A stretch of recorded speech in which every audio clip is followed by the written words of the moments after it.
Hey guys, this is Christian here, and today we got the Toyota Corolla 2021 SE Edition.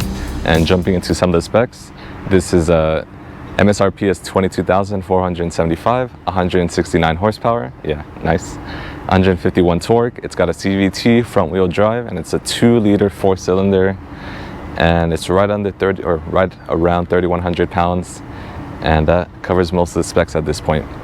And just jumping onto the exterior, this exterior here is in super white. There's a multitude of colors. Here we got the 18-inch alloy wheels that Toyota has, kind of standard. Really nice, they're two-tone, kind of simple. And jumping onto this side, we got the LED headlights here.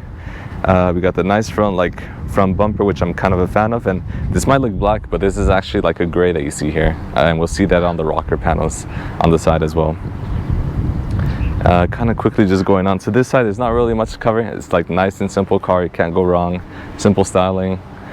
And here we are on the side, we got the rocker panels, as Toyota likes to call them, and they're basically what I would usually consider the side skirts. And I don't know if you want to show a close-up, they look black, but they're actually just gray, and it's something different that Toyota's doing, but it looks fine and it looks like black, I guess, to the natural eye. Moving on to the rear, we got the tail lights back here. They're quite narrow, quite nice. It makes the car look a little lower and also like more narrow as well. You got the spoiler, you get the diffuser down there as well, and you also got like a mesh grille. And I know you're probably surprised that a Corolla has a diffuser down there, but it's a little feature that looks quite nice, I'd say. And looking at the key, I'm just going to show that real quick, all the buttons that we have here. So you just got the Toyota emblem on the back, and then you got the key that pops out, the fob, and then your couple of buttons. And I'm just going to show opening the trunk. So just holding this opens up the trunk there. It doesn't open up all the way, so you do have to lift it. And once it's open, you got about like 13.1 cubic feet of space. You got a little carpet with a Corolla emblem here. And if I lift this real quick, lift up the carpet, and as well as like this under thing, you have your tools for your spare, and then right below this is your spare tire as well. I'm gonna put this back down, and this kind of gets us to the rear trunk challenge. So I'm gonna appear in the trunk right now, and I'm in the trunk now. Quite spacious. I guess if you need to be back here, I'm not sure why, you'd probably be fine too. Maybe you want to go swimming with the fishes. And now I'm back outside. Okay, I didn't know how to continue. And just to close the trunk real quick for you guys, you gotta touch the paint a bit, bring this down. You do have your backup camera here, and then just simply swing it down, and that's it. Moving on to the driver's side of the car, moving back here, gonna open the door. It's already unlocked, so simply just open it. And from here, you got your mirror controls as you have here, your standard. You got your nice soft text, I think that Toyota uses, and then you have your nice silicone feeling handles here. A little bit of cubby space. You got your speaker there, and then I want to just show how to open the gas cap. So zooming in over here, there's actually a little release here. And then you also have your rear trunk as well here too. But opening up the gas cap, as I want to show that, just simply flip it up and open up the gas cap as you see here. Simply open, and then just close it, just push it back in. And I just do this for you guys just in case maybe you're at the gas station, maybe you're watching my video at the gas station and you weren't sure how to open it up. So hope that helps. And now let's move on to the interior of the car. Keeping that continuity for you guys, so stepping into the car, we got the steering wheel here. It's leather wrapped, and then as well behind that, we also have the paddle shifters. You got your dash up here, and then you also have your 8-inch touchscreen here in the center. You have a couple mechanical controls. So of course you have your AC stuff down here. You control your temperature real quick, your fan speed, which you can see here as well. Turning that back down, a couple other AC controls down here. And then for anything volume related or GPS and all that, you have it up here. So you got your power volume button scroll here and your tune scroll. And it's kind of nice, I feel for the older crowd, or maybe you don't want to use the touchscreen. You can stick to basically these 4 things, and for the most part, it'll cover most of the things that you need while you're inside the car. And moving on to the center here, you got a bit of cubby space back here. Maybe you could throw your phone or something back there. You got your Prindle here, quite nice. Couple buttons here as we'll show on the drive. You got your 2 cup holders here, and that kind of gets into the cup holder challenge, the Starbucks cup challenge.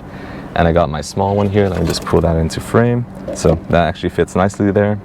You got the large one as well. That actually fits nicely, and just in case sometimes fitting 2 large ones actually fits quite nice, so that's pretty cool.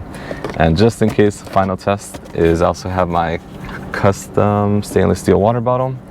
Bringing that, and it actually just barely fits though, which it doesn't actually reach the bottom, but it does fit in here. But any wider, again, it wouldn't fit. And just, I want to show a quick test, something that I kind of dislike, so just pulling out my iPhone 12 real quick.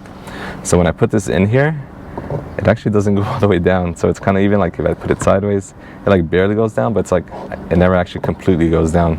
Either I have to have my phone like this, which is kind of awkward, which kind of sucks. And again, the iPhone 12 is not that big, and there is also the bigger model, so that might be an issue for some of you guys unless you throw your phone up here, I guess, so you don't text and drive. That might be helpful. And then we also have a little bit of a storage space in the center here, so just bringing this up. Kind of nice, actually. By the way, this is it's like a plush, like I think it's what Toyota uses their Softex. And just opening this up, you got a little bit of space. So having my cameraman zoom into this here a bit, you got your 12 volt, and then you have USB 2.0, and I left the pen in there. A little bit of storage space. It actually doesn't drop down that low, but it's all right. And let's move on to the rear seat. So let me just jump out of the car real quick. Stepping into the rear of the car, so I already have this in my driver's seat actually, and you can actually see my knee room is not that bad. It's quite nice compared to like my 09 Corolla. Quite a nice upgrade because my knees probably were almost touching my old Corolla. So this is a nice upgrade. As for cubby space, or maybe just rear storage space, you have a little space here behind the rear passenger, and then you also have like a little bit of cubby space here, maybe for some trash or anything like that. And then you also have your armrest here in the center, so you can bring this down. And then you have two cup holders here, which is quite nice, I'd say. I'm gonna leave this down, and then I'm gonna just show you.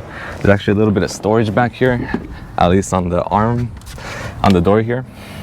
And if I try to fit this here, actually, it doesn't quite fit. Maybe like a plastic water bottle would fit a lot nicer, but that fits quite fine here. And then you also have your Softex here, quite nice, a little bit squishy with your blue contrast stitching. And then I want to just show here on the seat, you also have a little bit of blue stitching here as well, which is quite nice. Before I get into the drive, I want to just mention two final things. So the handles here that you see, these are actually like a nice, like soft, like silicone feel that you usually feel like on phone cases. Quite like that. And then up here on the dash, it's like a soft, like, I know it's plastic again or whatever they're using up here, but it is quite nice. It's like, compared to like most cars that use like this harder plastic, they use like a nice, like softer looking one up here. So quite like that. I'm gonna do a quick launch for you guys. I know this is a Corolla. I have it in sport mode down here, so I already have this turned on, and as soon as I just put the gas, whoa, actually makes some noise. Quite nice, I'd say. I know it's not the fastest thing. Again, it's Corolla. This does have 169 horsepower, 151 torque, but it's sped up quite nicely. Maybe not as faster as like some other cars that we had on the channel. Check those out too as well. But I think it's not bad for what it is. Getting onto the drive of the car, so the comfort, I see it's quite nice. Sure, these are like very plain like foam seats, I'd say, but they're quite comfortable. Sure, they're not leather, but at least in the California heat, I kind of like more of like this textile feel, just because it doesn't heat up, or when, especially when you get in the car, it's not too hot either. Another thing I want to mention is visibility. So your front view is quite nice, quite like nice height as well, of course, standard height, I'd say. Your rear view mirror gives you quite nice visibility. Your blind spot's quite easy to see. This doesn't have the blind spot assist, but you can option that out. Your B-pillar might get in the way, at least for me. Maybe it's my seating position, but I don't think it should be an issue for many of you guys. The handling, it's not the most like sensitive wheel. Again, it's a Corolla, but it's fine, again, just for your day-to-day driving. As for the speaker system in this car, it's quite nice. It comes with a standard JBL hi-fi system, as they call it, but it does play my music quite nicely. If you do want to upgrade it though, there is an optional 12 speaker system, and that probably will be enough for you guys. As for the safety system, it's gonna be funny because I'm not moving. I have my hands on the wheel and there's cars just passing by. As for the safety systems in this car, it actually comes with Toyota SafeSense 2.0. It's actually a multitude of safety features, and that's the pre-collision safety system with pedestrian detection, dynamic radar cruise control, lane departure alert, automatic high beams, lane tracing assist, and road sign assist. And it's quite a lot, so I'm actually just going to display it here on the screen. As for my conclusion on the Corolla, I kind of quite love it. I know it's very basic, it's not even like entry-level luxury, but it's as good as it gets for like this type of price range, around like the 20K price range. Again, it's got 39 mpg. You got seating for 5, or I'd recommend at least like 4 adults max, I'd say. Seats are quite comfortable. You got your storage in the back, which is quite nice. You also have your spare tire. It's got like the super white exterior, which works nicely on contrast with like the wheels and all that.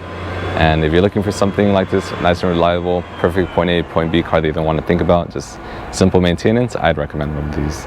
So that completes the review for the Toyota Corolla 2021 SE edition. Hope you guys liked the review. If you guys can shoot me some comments down below, maybe you have some feedback, or maybe a future car you want to see, or maybe I'm doing something wrong, or a different challenge, or you don't like the challenges. But yeah, also like and subscribe. Maybe you see some nice future cars that you're looking forward to seeing. But again, that completes the review for the Toyota Corolla, and until next time. All right. He just looks at the camera. Okay, ready? Yeah. Moving on to the